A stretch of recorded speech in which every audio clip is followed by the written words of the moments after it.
I'd like to cut straight to the chase, Mark.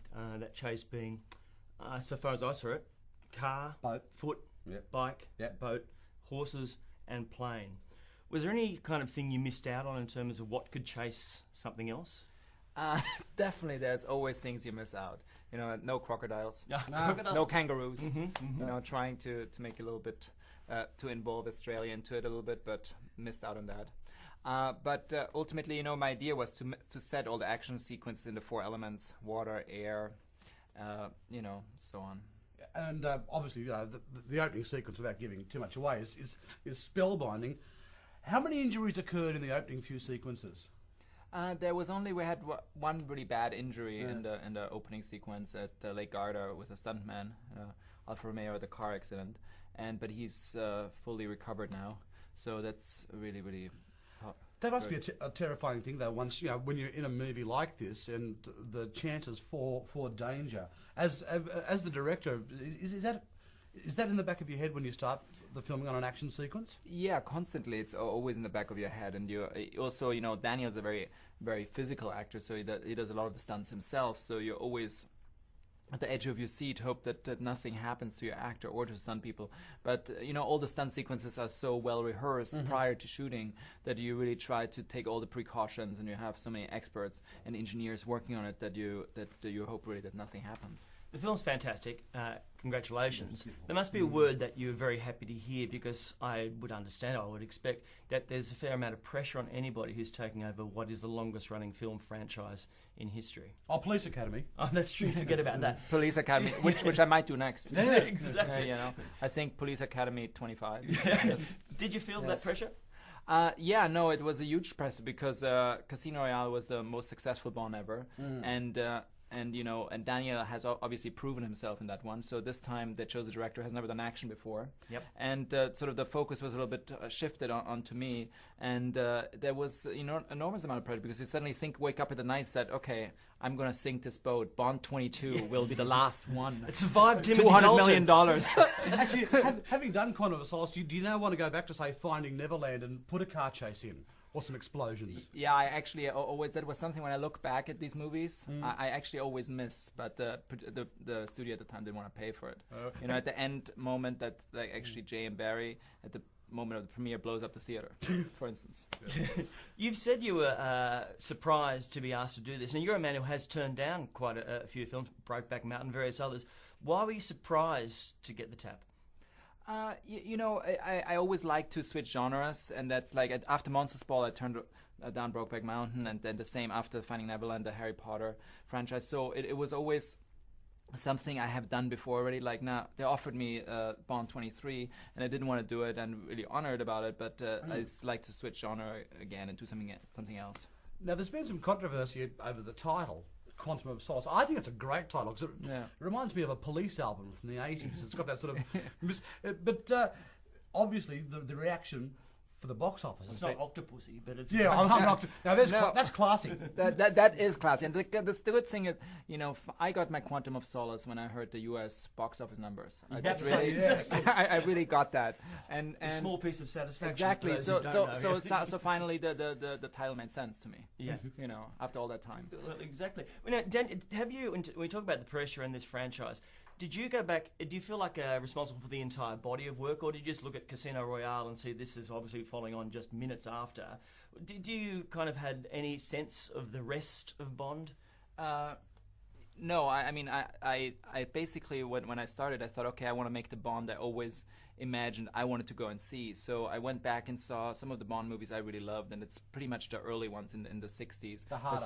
Exactly, From Russia with Love and Goldfinger and In Your Majesty's Secret Service. But I think, you know, also, like, Daniel humanized that character, and he really placed the character of Bond much closer to the way Ian Fleming wrote the books.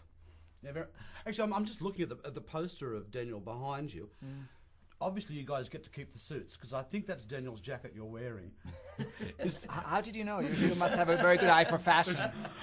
That is very good eye for fashion here. That is one of the things about that. My wife's huge fans of both the last two movies, and she reckons that for men, there's a certain element of suit porn. Yeah. That he does wear clothes. How much does fashion and look play in the movies? I think it's, you know, the fashion aspect is really important because I think Bond is a style icon, and you know, and we switched on this one. I wanted to switch Taylor, and we went with Tom Ford for the suits, and he did a really incredible job. I think you know, like for instance, those suits would look great on two of you while you're doing your morning show. I've always liked Mark. If Tom Ford's watching this on the internet, I know your suits go for about $8,000-9,000 each. Give us a call. You've said that in terms of the characters that you have had in films, that there is a through line that extends to Bond, certainly to this telling of Bond, being that kind of emotionally repressed character. Is that just Daniel Craig's reading of it, or do you think that is in Bond? I think it's in general in Bond. I think it's sort of more of like he is like an emotional character who's slightly damaged and isn't unable to communicate. And I think in the early Bonds, you know, the reason he sleeps with so many women is because he can't really go into a deeper relationship, you know. Yeah. And he always stays sort of on the surface, and that's sort of the mystery and the romance about Bond as well. You said that they've asked you to do the next film. You've said no. Obviously, you've got some other project you want to do. What advice would you give to a director taking on their first Bond film? I mean, if they do the next one, I would definitely advise that Bond should sleep with as many women as he can in the next one, yeah. Because he didn't in this one. And I think it's really, really important to get more sex and less violence. Given that Roger Moore is in town at the same time, have you caught up with him yet? Has there been kind of an intermingling of Bond stories? No, I never met Roger Moore. It would have been actually lovely to meet him and intermingle a little bit. That's, would be lovely. So do you know what you're going to be doing next? Can you tell? No, I'm not sure yet. I'm still trying to decide and take a little time off and sort of reflect. You're mostly on the net now, looking at the money rolling in from the American figures. If I actually would own a piece of the franchise, I would be stuck to the net. I wouldn't be sitting here talking to you guys. But as that's not the case, I'm here like promoting the movie and saying, all right, one day I will make a franchise where I can be stuck, hopefully, to the. Yeah, I mean, it buys a lot of broccoli. A lot of broccoli. I hear it's very healthy. A lot of greens, to keep eating the greens. But it must be great. It is a gamble. The first one to know now that it's been proven that this movie's working. I mean, can you relax now? Yeah, definitely. It's a huge relief because the pressure was intense, and especially that I only had like 6 weeks to cut the movie, and then like 8 weeks for the sound and everything. So it was such a short post-production, So I've got 6 weeks to cut the movie. Have you told Baz Luhrmann? No, I haven't. But I think usually I have that time too. You reflect, you cut a little bit. And is the movie finished yet? Not quite. It's got a couple of hours. Okay. Just as they go up the red carpet, that's when the cutting happens. Is there a presumption for people who are going to see Quantum of Solace that they must have seen Casino Royale? Oh, I thought you were asking if the presumption is that they must have seen Australia.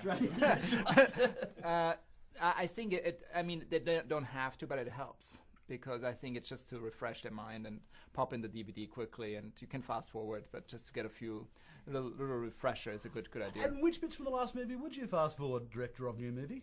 I think the poker game is a little long, a little stretched out for me.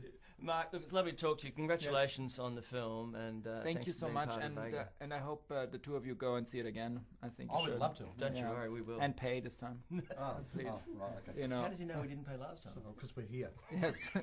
If you can do anything about the suits, we'd love that as well. Oh, I will put a good word in. Yeah, it would help in the morning show. Yeah. Thanks, Matt. Appreciate it. All right, thank you. Thank you, guys. For your time. Thank you.